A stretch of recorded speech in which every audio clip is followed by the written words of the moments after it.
হবিগঞ্জের বানিয়াচং উপজেলার আগুয়া গ্রামে দুই পক্ষের সংঘর্ষে ৩ জন নিহতের ঘটনায় শোকে স্তব্ধ গোটা গ্রাম।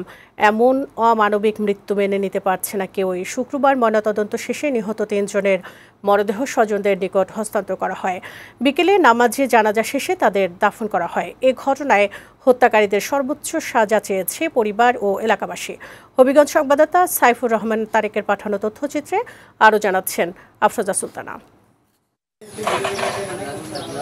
সিএনজি অটোরিকশা স্ট্যান্ডে আধিপত্য বিস্তার ও সিরিয়াল নিয়ে বিরোধের জের ধরে বৃহস্পতিবার বানিয়াচংয়ের আগুয়া গ্রামে দুই পক্ষের সংঘর্ষে ৩ জন নিহত হন। হত্যাকাণ্ডের পর থেকে শোকের ছায়া নেমেছে গ্রামটিতে। শুক্রবার তাদের ময়নাতদন্ত শেষে মরদেহ পরিবারের কাছে হস্তান্তর করা হয়। এ সময় স্বজনদের আহাজারিতে ভারী হয়ে ওঠে গ্রামের পরিবেশ। পরে আসরের নামাজের পর হাজারো মানুষের অংশগ্রহণে নিহতদের জানাজার নামাজ হয়। এরপর গ্রামের কবরস্থানে দাফন করা হয় তাদের। এমন হত্যাকাণ্ডের সুষ্ঠু বিচার দাবি করেছেন স্বজনরা। এরা বাগবিতন্দা এক পর্যায়ে এই আপনার বদির বাড়ির কিছু লোক খাদ্যের রাস্তা পালে অতর্কিতভাবে হামলা করছে।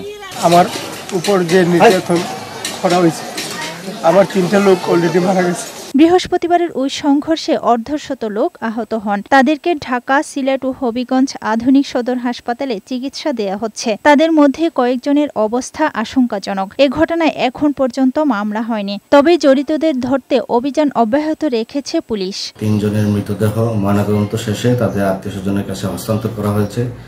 এখনো পর্যন্ত মামলা রুজু হয়নি। অভিযোগ পেলে আমরা মামলা রুজু করব।